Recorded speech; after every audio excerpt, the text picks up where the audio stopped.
welcome, new people.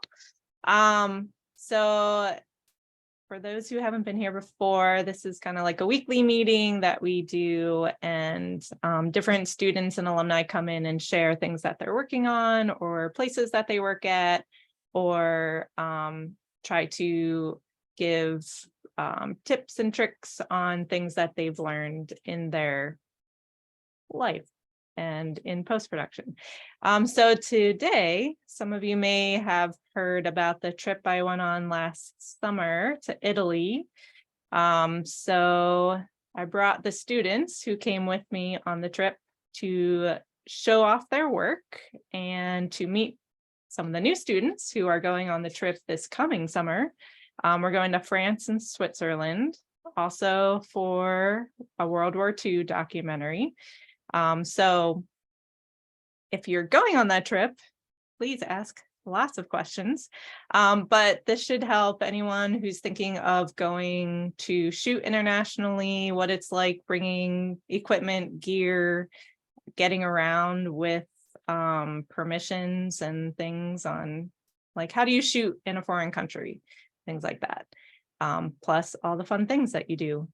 So I would like to introduce Rowan and Thomas and David. Those are the orders on my screen, who were on the trip last year. And they're going to lead this, but I'm going to screen share. So who is starting? You're all on mute. David. Am I? You said you're doing the intro. Wait, should I be screen sharing yet? Oh, David, that's you. All right, let's do it then. So yeah, screen share, please, Shayna. Okay. Hi, everyone. I am David Anthony Barbier Jr. I'm a senior studying TV, radio, and film with a dual in international relations. And this past summer, me, Rowan, Thomas got the opportunity to travel with Shayna to Italy to work with the World War II Foundation on their documentary that recently premiered in DC. So welcome to filming in Italy, pasta, pizza, and projects, and gelato. That picture is us by the Trevi Fountain during our time in Italy. But let's get into it. Next slide, please, Shayna. You guys want to introduce what we're going to watch before we watch it? So this is our behind the scenes video, just to give a little overview of kind of what we did. And it has interviews from us, Shayna, and the historian on the film, as well as the cinematographer and director, who we'll just talk about a little bit more that's in this video, but this is an overview, so enjoy it.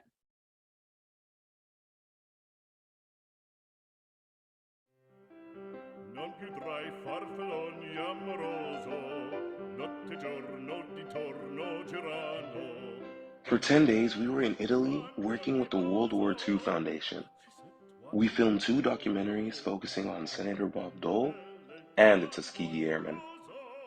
We went to Italy in search of understanding the complexities and influences of World War II, specifically in understanding our geopolitical landscape and why it looks the way it does today. I applied for this opportunity because I had never been to Europe before, and I thought, what better way to kind of get an intro into European culture than to film a documentary in Italy? I had always had a very large interest in military history, particularly that of the World Wars. Having the chance to come to Italy and do a documentary on it, which was also something I was very interested in doing, captured my attention. I applied for this because I love history and I love film. I want to eventually go into documentary filmmaking. I really wanted to learn how they make a film, how they produce a film, how they shoot the film, and what needs to be done in order to do that.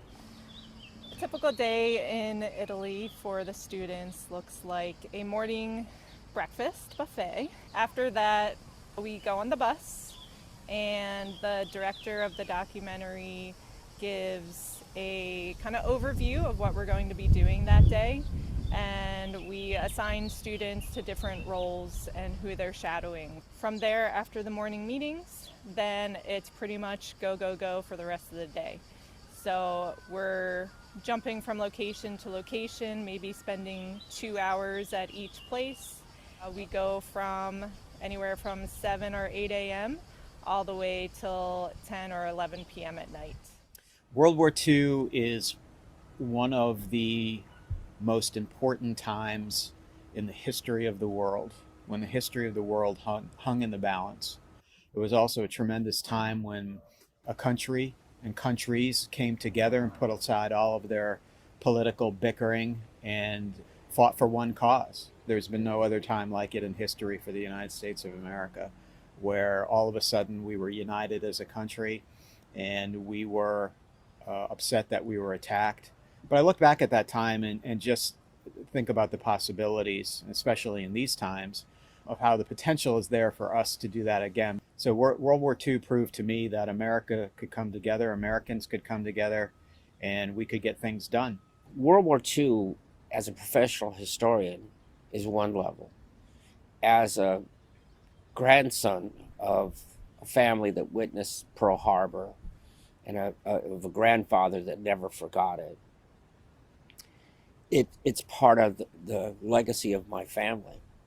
So when I went to Pearl Harbor to be with the National Park Service, it was in a sense coming home to the first strange place, because I didn't know it, but I knew my family was here. I think if people would take the time to look around at the world today, almost anything geopolitical that's happening in our world today, you can trace back to World War II as a result of what happened, the countries, how the war started, how the war ended. Everything that's evolved in our world today, for the most part, is really a result of World War II. And if you want to understand better what's happening today, it's helpful to understand that history. I think particularly with the quick-wittedness that you need to be ready for in classes like COM 117 or TRF 205, even TRF 211, have all prepared me to kind of just be ready to be on set and then be prepared for the unexpected, because sometimes scripts change, scene locations change, timing just changes, and so you need to be ready to assist your team in any way possible. It's so important to have you experience not only the film part, but the culture, because it'll open you up in different ways to different cultures. I think every American should have a passport. I think every American should travel. It just makes them more in tune with what's going on outside of our borders. And I think that's really important, because that teaches us a lot of lessons of patience and acceptance and everything else. So having students here, not only experiencing the film side of what we do, but just the culture around us makes you a better filmmaker, makes you a better person, makes you a better American. Students should be able to learn what it takes to film, not just in the United States, but around the world. So I think this is really cool. I'm like touching ancient rock right now that is way older than anything that could be like possible. I love this stuff since I was very young, and I just think that touching this, like this is, like, can you like fathom how many people have touched this and walked by this and walked on the road and in the millions of years that it's been here, millions of years, thousands of years that it's been here. It's so amazing. And it's just still here for us to see years later, like 1,000 years later. Amazing. The students who were selected for this trip didn't know each other ahead of time, so we met a few times before the trip. They really became a team very quickly, because we're spending 12 hours a day together, if not more. They're rooming together as well. There's a lot of shared experiences that they will have that they wouldn't get any other time. They've learned about how to take care of your crew, and a part of that is taking care of each other. It's equally enjoyable for me to share my passion for the work that I do with another generation, so that they can be empowered to tell the stories that are meaningful to them, to go forward. And I understand that there's a lot of different ways of telling stories, and large crews and small crews. But I think an opportunity for you guys to see just how one of those little facets of this production world work, and maybe it opens up some windows of opportunity for the next generation. If you guys can go forward and tell your story in your way, and if this is helpful at all, that's great for me. As much as students can get from the classroom with their peers, working on a project like a small crew documentary where they get one-on-one mentorship with the crew members who have been doing this for many years, it's invaluable. The mix of the culture of travel internationally and the mix of filmmaking internationally is something everybody who leaves a university such as Syracuse should have in their back pocket by the time they're a senior or by the time they're a grad student. Any prospective employer, any production company will look at that as a plus, that you've traveled and filmed internationally, and that will give you an edge over somebody maybe who's just filmed in the United States. Building your relationships, which is essential, trial and error, disappointment, success, all of the things that happen is real, because that's what happens in the real field. The awkwardness of it can be awkward, and then you have to build trust among your team. And I think you guys have found that. I mean, I've watched you kind of gel where, you've come to your own first strange places. You've been asked to put these things together. You've come from a university that has some expectations. You want to go back fulfilling those expectations. So there's a lot of pressure, and a lot of you will be friends for life. Where are we right now? We are in a German bunker in Italy, on the beach. Yes, the American division landed here. Yeah, so that's where we are, and we're here with the lovely director's wife. She's amazing. We love her. Hi. Next stop is the beach, and then Paestum. Turanian Sea. Woo. It's the lessons that I learned are absolutely going to be applicable to whatever I wind up doing in filming or otherwise. It was just so impactful and very transformative, and I'm very, very glad that I was able to come along for the ride. Newhouse students should apply for this opportunity because you get to do what you love, which is making films, but you also get to experience culture. You get to be in that environment for at least 10 days like we have been. So you not only get to do what you love, but you also get to experience a different part of the world. I think Newhouse students should apply to be a part of experiences like this because it adds to your worldview. We oftentimes get caught up in what it means to be American in our own bubbles, but it's really when you have opportunities like this, particularly when you're dealing with history that shapes our current present, that you can only understand why our present is the way it is. And so I think students should come on fellowships and experiences like this because not only will you learn more about yourself, but you can understand the geopolitical landscape and why it looks the way it does today. Besides going to see a lot of the most famous architectural and art history sites in Italy, of course, the pasta pizza. And gelato.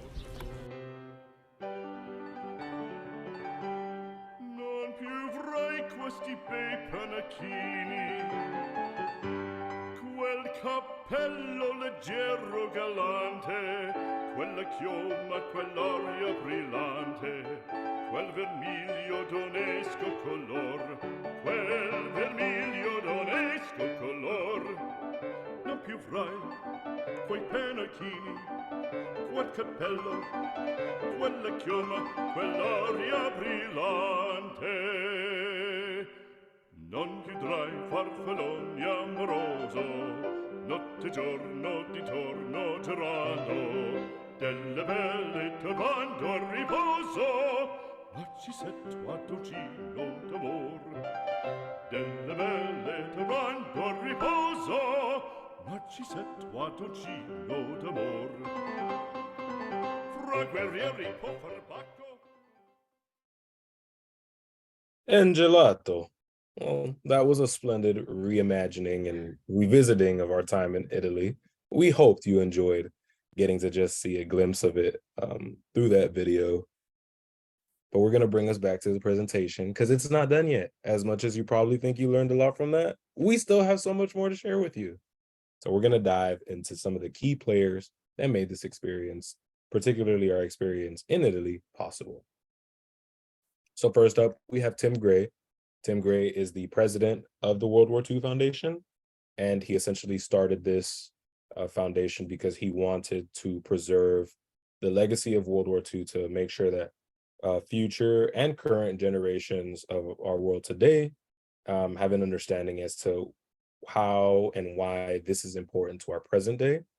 And so it was our director for the project. We would consult with him daily on the bus, thinking about what is our intention for our filming today, what are we looking to capture.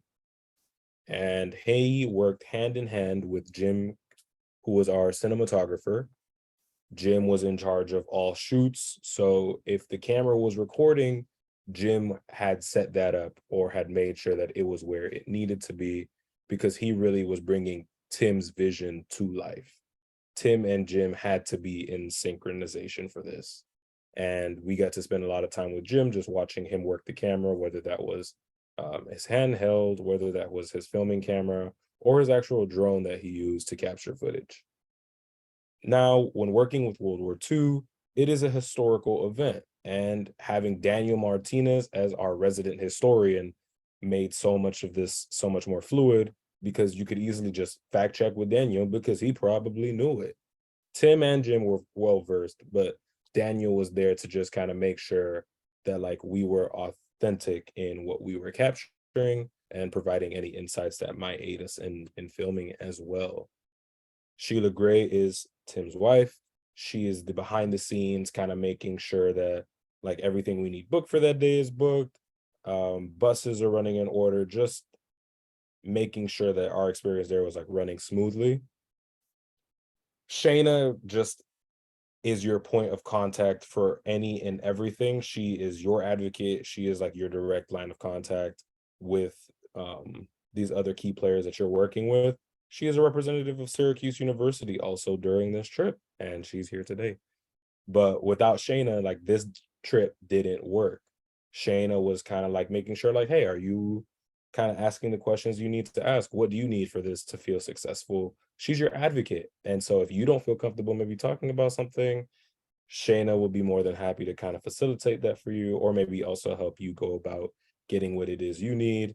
And she'll also give you that like gentle push in the right direction to make sure that like you're making this experience as fruitful as possible. And we also had a fixer. I love it. Shayna approves this message. We also had a fixer slash tour guide. So when you're going to a foreign country, oh my God, his name is Piero. Piero was our fixer and Torsten was our tour guide. But when you're in a foreign country, especially when you don't speak the language, it is crucial to have people who know the lay of the land and can also, you know, be your guides in those moments of uncertainty. And Piero being a local Italian, all, you know, he knew the spots, he knew how to talk to people, he knew how to make sure we didn't get finessed. And that, my friends, is why you always make sure you have a local on board when you're filming in another country. Yeah, and just to point out who everybody is, you go back, Shayna. So the top right is David and Jim. They're in Pompeii. Next to that, the top left is me and Sheila. We were matching that day. The bottom right is also Shayna. I think we know who that is, but she's at the Coliseum. The middle is Daniel. He's the ranger at Pearl Harbor, so that's also pretty cool. And then next to him is the tour guide, but then also somebody you're going to meet is Tim and Sheila's daughter, Nora. She's very funny. She's in high school, so she just comes along and she's a great time to have. And yeah, now you can go to the next slide. David, do you want to take this one too? You can take it if you want. Okay. So the World War II Foundation is a nonprofit organization that, like David said, makes films about people during World War II. It's not just about World War II, like it's not like an overview, it's more personal stories. And so that was kind of what we were doing on this trip. We were shooting for their Tuskegee Airmen film and their Senator Bob Dole film. So it's a little bit different the way that we film those because like they are more personal. They're not just like an overview. So they make content for younger audiences like our generation. And so that means like documentaries and virtual reality. So we had a chance to meet up with a virtual reality team who are from Germany, but they now live in New York, and they work at places like the Met and the MoMA and stuff. It's just really cool. And this content the documentaries gets aired on PBS in the US and other international stations as well. But it's also on the website, and the VR is also on the website. So if you guys want to check that out, we can send that in the chat. But we got for this trip, we got in the film, we got production assistant roles and assistant camera operators because we did both of that, and it was really more hands-on than what you might think.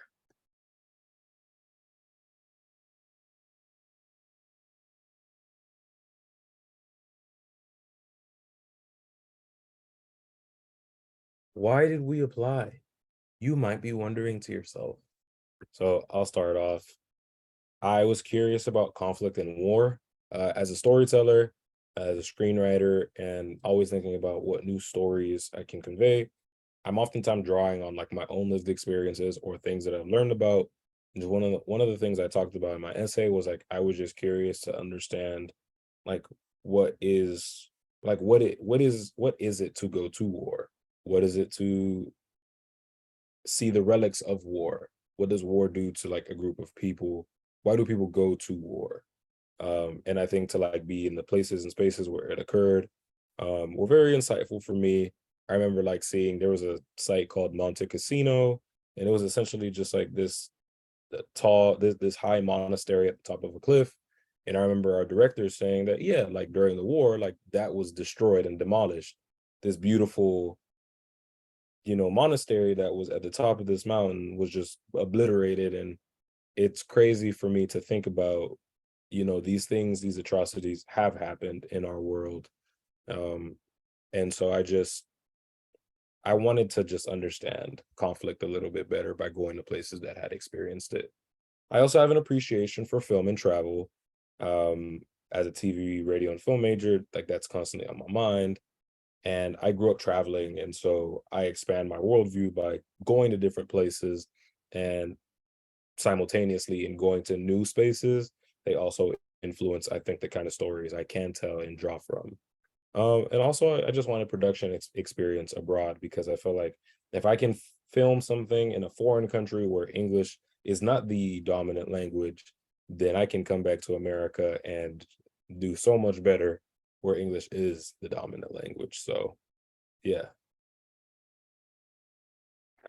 Hi everyone, I'm Thomas, and I have for a while have had a big interest in history, especially in the 20th century, and I've always found it very interesting, the dynamic that we see war has on like the individual and also on the political level, because World War II is a great example of how we see the best of people and we also see the worst. And to be able to go to Italy where a lot of these battles happen and see it for myself, see where those people stood and did what they did. I really was so glad to get the opportunity to do. And kind of as the filmographer Jim mentioned in the video, a lot of what we kind of see with how the world is currently positioned comes out of World War II, like the UN and things like that. And to be able to really get hands-on with that sort of living history just really appealed to me incredibly. And also to get the foreign perspective of it and not just the American one. And I applied because I love history and film and traveling, like David and Thomas said. But I also wanted to learn more about documentaries and just filming abroad to use in future projects that I worked on. And I also really like ancient things and just things from the past. So it was really cool to just walk in those places, whether it be Pompeii or whether it be Ramatelli. It was just really cool to be able to say that you were there in places that people once walked like thousands of years ago, or even like 50 years ago. And that was really why I applied. So, yeah.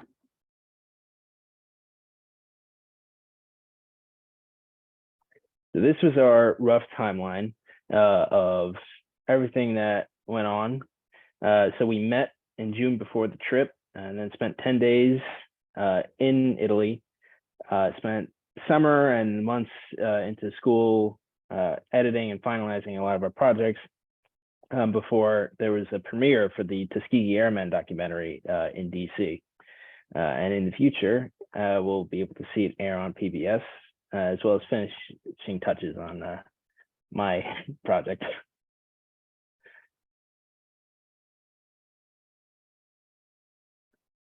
So before we went, we each received a notice that we got accepted into the trip in like I think it was late April, May or so, around the end of the semester, and we all met together and with Shayna and Cheryl to go over generally what stuff was going to look like, to introduce ourselves, and to get an idea of the personal projects that we would be doing along, as well as running down and getting that packing list and trying to make sure that we thought of everything. Like, you need different adapters. If you burn easy, definitely got to bring a hat. And going through and making sure that we had everything while we basically started to count down the days. We had our last meeting, I believe, the day before or 2 days before we actually saw each other in Rome, all in person. We also had to make sure that there were a couple of things, luckily not too much because you can stay agile when you're over there, but we did have to get a couple of things from the cage, a couple of tripods that we got to ensure that we had what we needed. Microphones.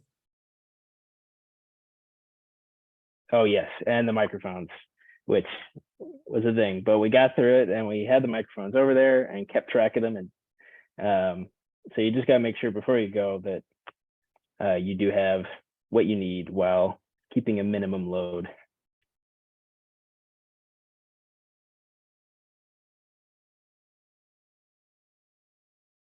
So what happened during was what basically we just filmed, explored. But there were changes constantly happening. Thomas and I we produced a little thing, and it from beginning to end, like it changed constantly. So we just had to keep rolling with the punches and just have to plan for plan A through plan Z. And we also filmed on our phones. And we just so that was another thing we had to do, because we obviously did not have the resources to bring like actual cameras over like the documentary crew. But we filmed and we shadowed the cinematographer, the director, and as well as the historian as well, just to see what they do. And we were on set and we were in interviews helping out as much as we could, but we also wanted to have a little bit of fun, so we explored. We got some free time in Rome and we went to everywhere and anywhere that we could. We ate so much pasta, we ate so much food.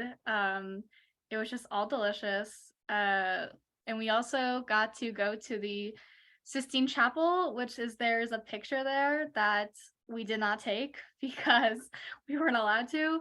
But you just have to have fun as well, because like you have to be professional as well, as having fun, because it's you're on a trip and you have to just embrace everything around you. But yeah, changes happen constantly and you need to be ready for it.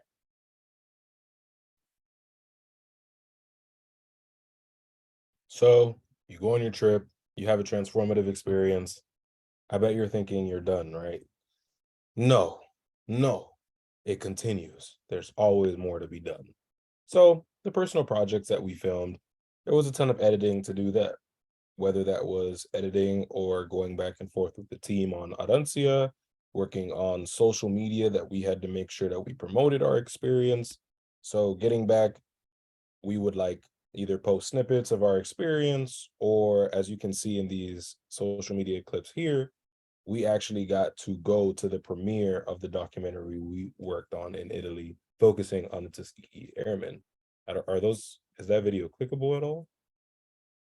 No. Okay. But yeah, so after your trip, there is still a level of engagement and involvement that is expected just to promote what it was that you did.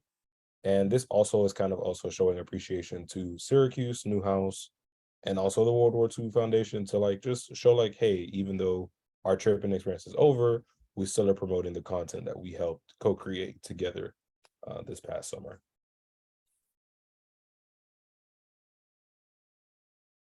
Personal projects.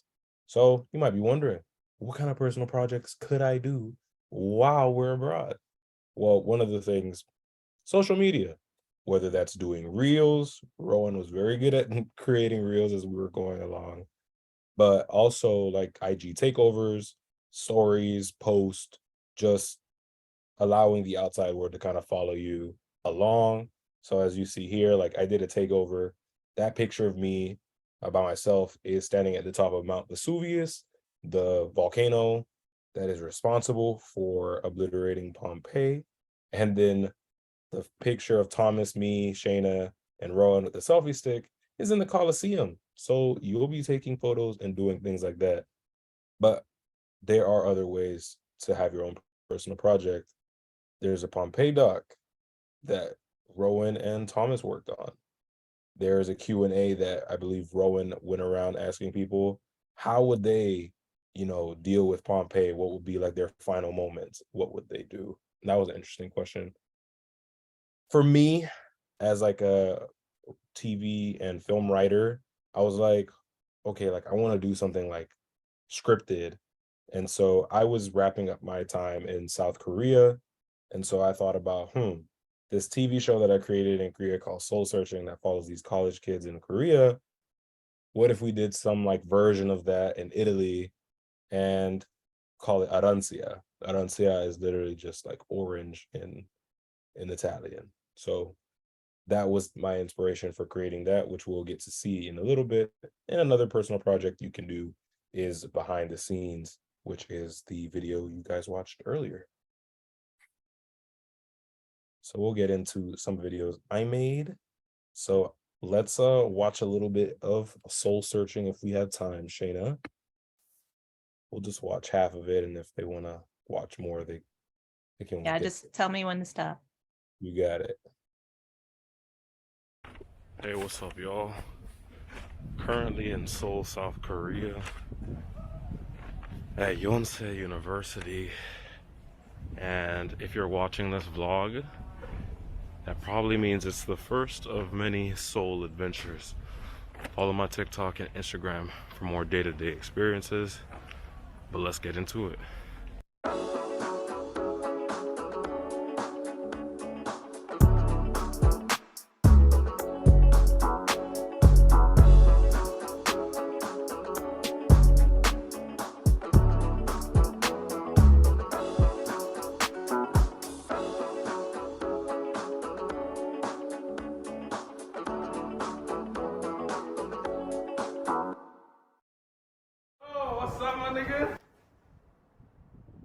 Shit. Why the hell did I say nigga? Me and my friends say nigga all the time. But it just slipped. I mean, I was shocked. I definitely don't say the N-word.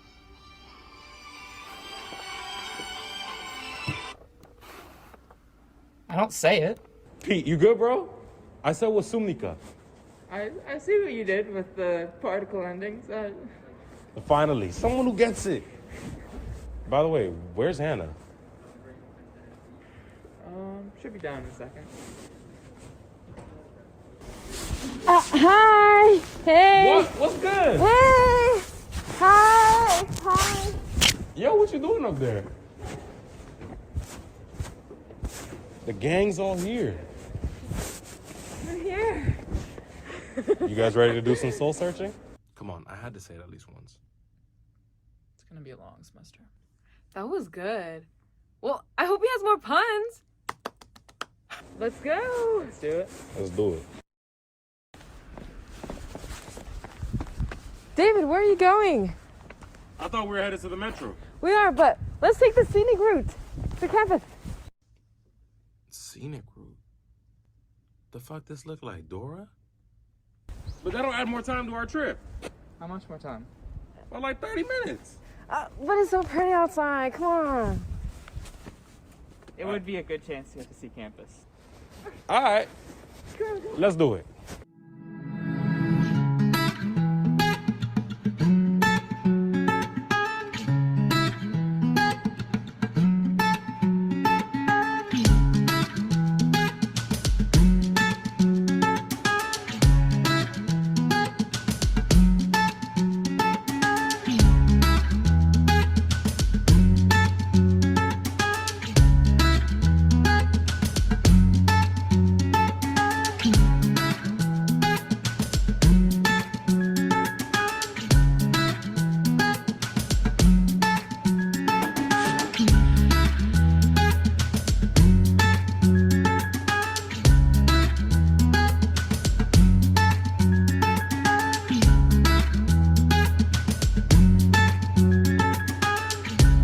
We can stop it.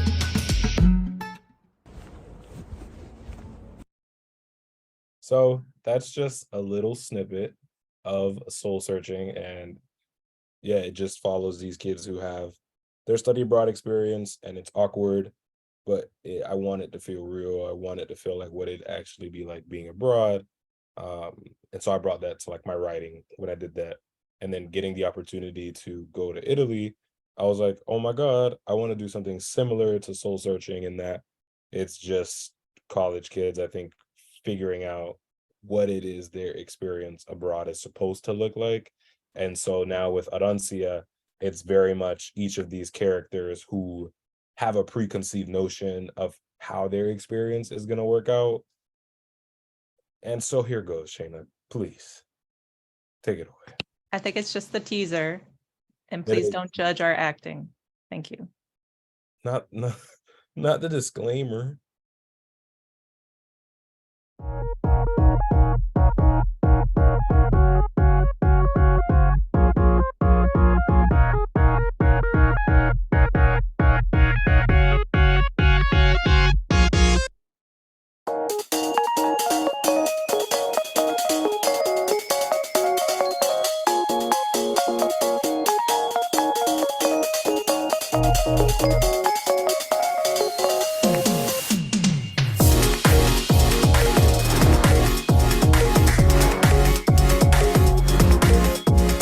Well, y'all, andiamo. Let's go.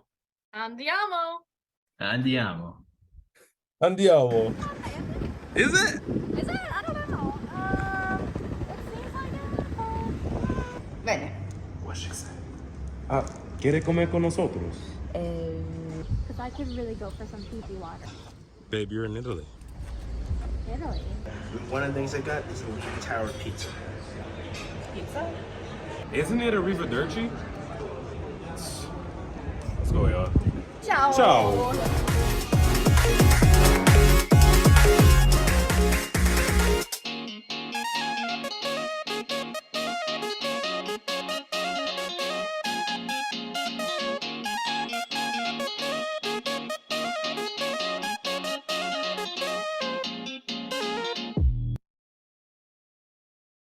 So Arancia is up for watching if you're interested in seeing how our experience unfolded through that lens. Just to point it out, while we all did work on Arancia while we were in country, Rowan really did a lot to bring soul searching and Arancia to life in post. And so these would not be visible to you guys without her. So I just thought I'd shout her out. And now we're going to dive into some of Thomas's videos.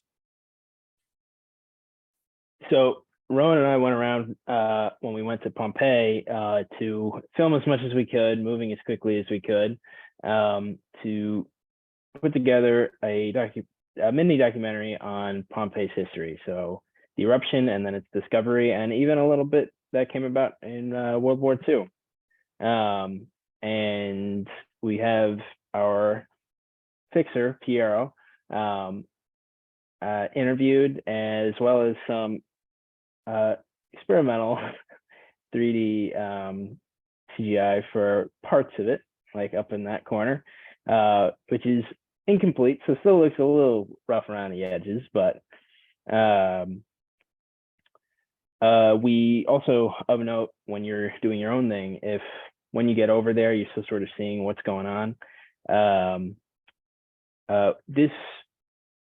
We ultimately wound up getting the full idea for this only in like the day or two before we got to Pompeii. We had rough ideas and we narrowed it down to this one.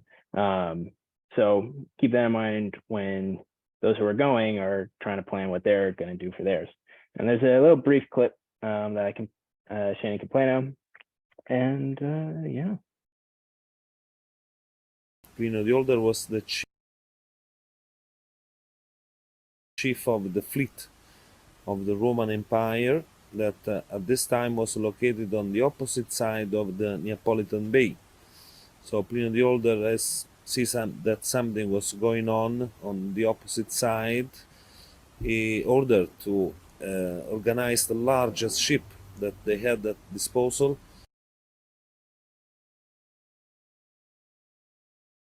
Yeah, so Pliny the Older was a lot of this too is stuff that I like wind up learning new ways to do it. So really feel free to really be experimental with whatever you decide to pick.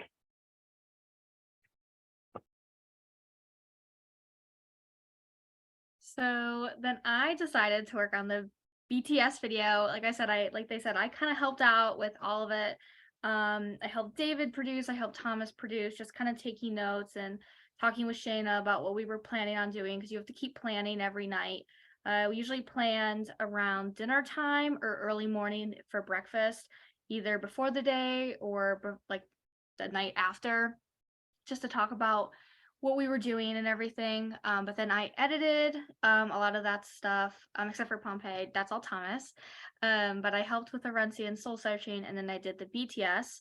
We all helped with that. We decided to take some like setups that Tim and Jim were using to interview Daniel for the actual documentary. And so we kind of took that location and just ran with it because it was easy, and they were already there, and it was just perfect timing. So kind of use that to your advantage as well. And you can see we're there filming Jim in outside of our hotel in Italy, in Rome. And then another question, again, spur of the moment type video. We were in Pompeii, and I kind of was talking about like Pompeii, and I said, like, what would you like if you were alive when Mount Vesuvius was like erupting? Like, what would your last words, actions, or thoughts be? So I ran around the bus and I just asked everybody that, and it turned into a little video that we're hoping to put on the back of at the end of Pompeii, the actual documentary, because it's fun. It's just cool to watch, and it's everybody on the trip, and it was just a lot of fun to do because I had to stand while we're going through some of like some really windy roads, and it was really fun. But so you can have fun with it, do spur of the moment type videos. Again, like you're gonna want to just keep filming, keep doing, because if you have the BTS, just keep taking pictures, taking video.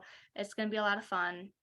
As well as you can do like TikToks. Like I did some TikToks just because, we had just David and I had just watched Luca before we left, so a lot of those like Luca type sounds on TikTok we just kind of like we're doing for fun. Like those are all on my personal TikTok, but they're not like for anything else for Syracuse, but it's just fun to have and just to like watch them again, and it's just so much fun to watch. But yeah, just have fun with it. You can go to the next slide, Jenna. So then some takeaways and tips to filming abroad. So please take care of your crew. We were filming out in 100-degree weather. It was so hot, and there was a lot of times there was no shade. Thomas and David were with Jim when we were in Ramatelli. They were filming in 100-degree heat, and Tim, the director, and I were in in a restaurant with AC, and we're just sitting there, and it was a 3-hour lunch. We obviously did not stay the entire 3 hours for lunch because they were filming, but we only had a few hours to shoot in Ramatelli. And so Jim really wanted to go and film. So Thomas and David went with him, and Tim the entire time in the restaurant was just nervous and like didn't feel comfortable because obviously like Jim is his crew, he needs to be there.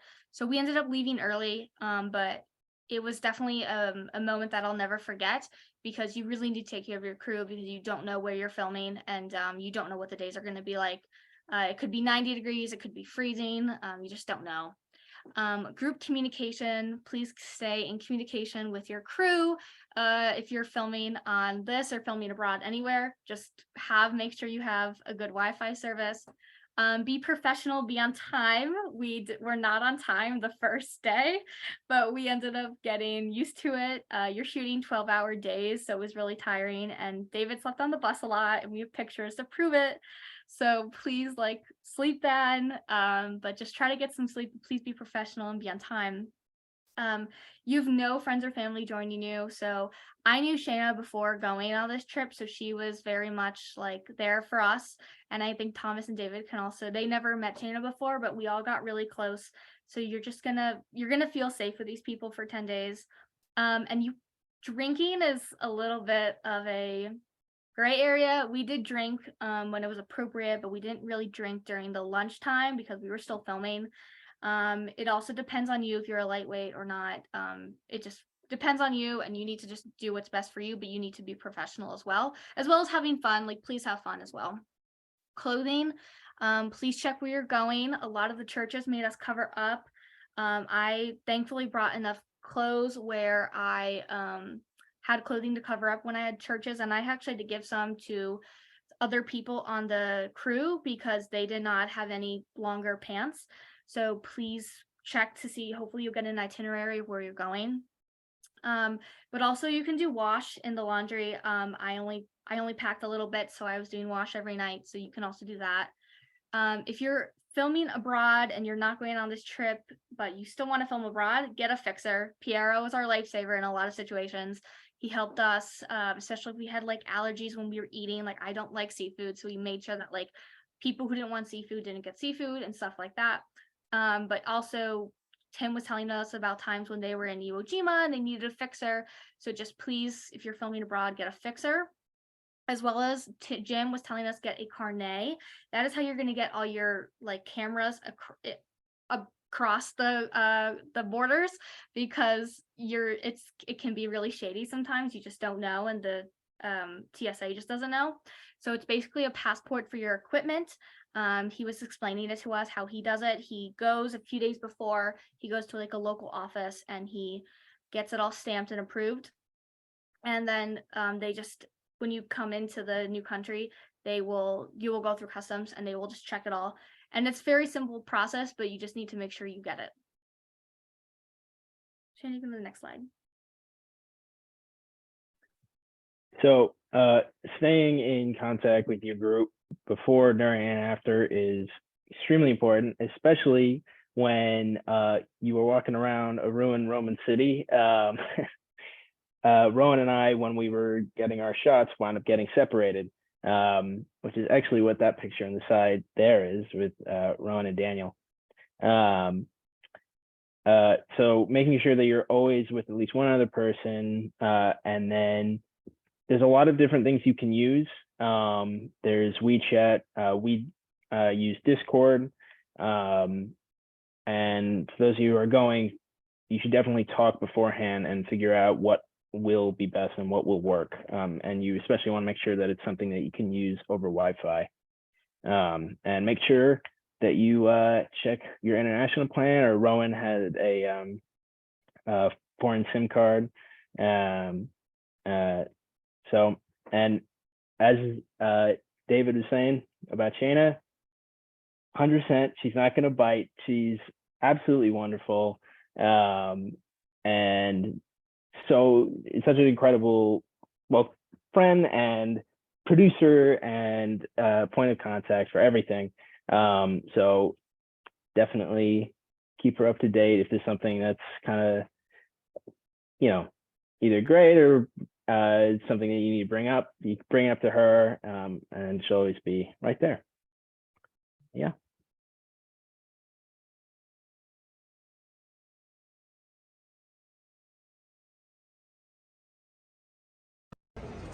Three, two, one. Isn't it Arrivederci? Let's go, y'all. Ciao. Ciao. So thank you all for coming. That was a little clip from our Arencia. It was just such a nice way to end. Arrivederci, that's what they say apparently in Italy. We learned that. We learned so much about that. We learned some Spanish as well because we had to speak Italian. But if you want to hear if you have any questions, let us know. If you want to hear any more stories, we have so many stories we would love to share. So yeah, let us know.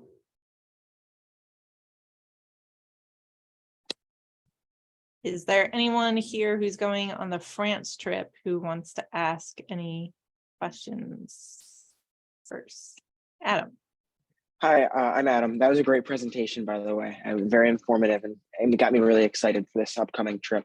My question is, I'm someone that's never been abroad, so I don't really know like the situation, but especially in this case, how much were you speaking Italian compared to maybe if it was not like a film trip, if that makes sense, like if you're on vacation rather than in a business situation?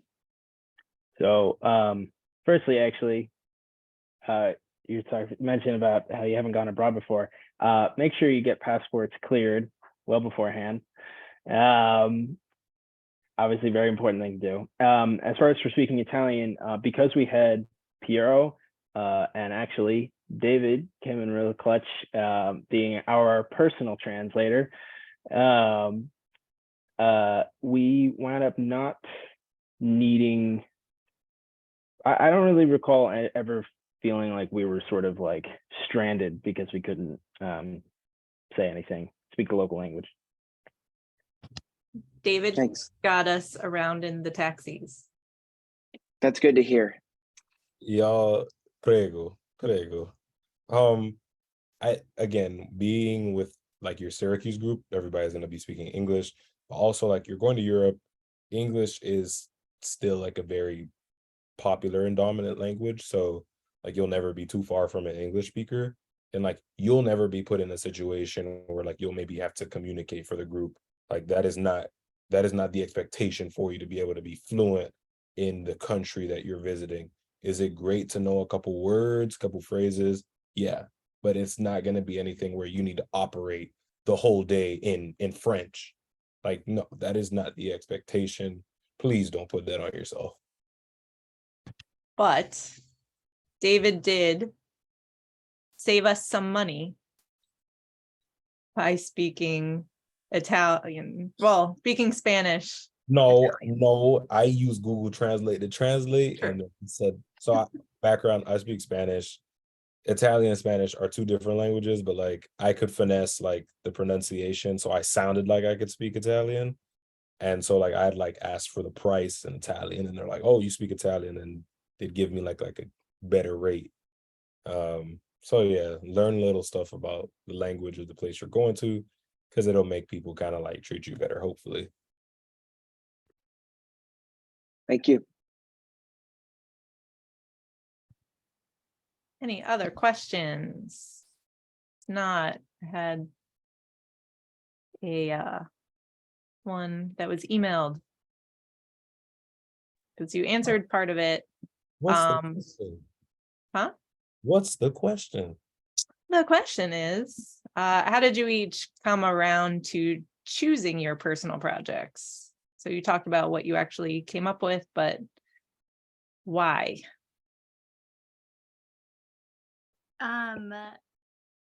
Thomas and I kind of when we met beforehand, we both really wanted to do showing like the stuff from World War II, but also the stuff from ancient times. So we originally had places where they were around back in Roman times, and then they were also around and used in World War II. And we were places we were visiting. So we had like a couple locations that we were gonna film, and then we kind of were like, oh, that's maybe too much, and so then we ended up on Pompeii. But that's kind of why we did it, is because we wanted to show something old and something that's kind of more 20th century, and just show how it changed over time. And then Thomas is editing it, so if you want to talk about Thomas, if you want to talk about it. Yeah, so once we had sort of decided on Pompeii, because Pompeii actually came out of one idea we had, which was to find old photographs and record from where the photograph was taken and then fade in the present setting. But once we were getting close to going to Pompeii, we decided we should do a whole thing about that. And really showing, since the city's remarkably well preserved, showing, of course, what it's like now and the history of it, and even getting to touch on the fact that there was an eruption of Vesuvius during World War II. So we got to touch on that and link into our broader experience. Yeah. For me, I already touched on like soul searching came from like my experience abroad, but with Arancia, again, drawing from it is like I want to portray like the experiences like authentically as I'm experiencing them and having them. And like I thought it would be cool to like show you that like while abroad and travel can be like pretty and luxurious and feel like very exclusive, I want you to also get the other side of it, like the awkward, the fumbling, just the realness of it. And like that's what I wanted Anancia to convey, though a little bit like exaggerated with what our characters I think go through. It does kind of like just show you like, oh my god, like yeah, like not everything has to be perfect when I'm going abroad, and not everything has to be picturesque. But yeah. I think Rowan, you can probably put the links to all the full videos in Slack. Which links? The soul searching and Yeah, whatever we have. okay, yeah. BTS. Yeah, I can do that. Cool. I have one question. When you were filming on your phones, how did you deal with the media that you had? Like, did you just go home instantly and have like home? Did you go back to the place you were staying and have a hard drive and just immediately like offload it? Or did you use a cloud service, or like what happens when your phone dies? Like, then you can't contact someone. I don't know. That's a question I have.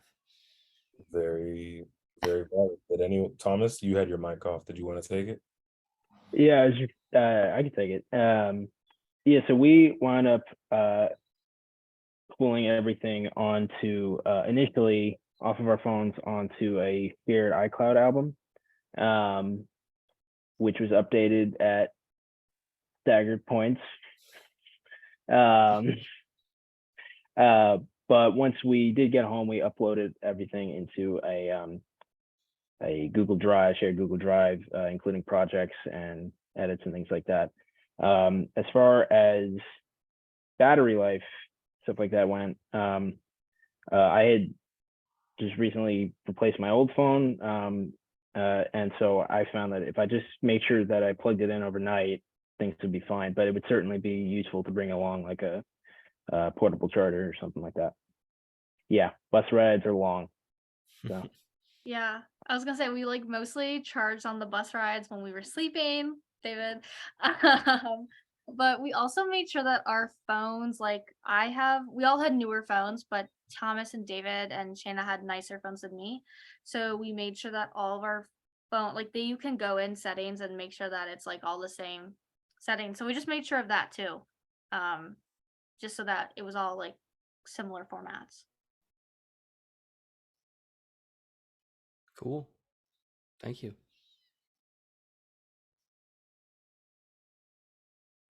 Cool. Anyone else? All right. Well, great presentation, guys. And so hopefully the next crew who's going to France and Switzerland will do this next year. It's your turn to pass the torch.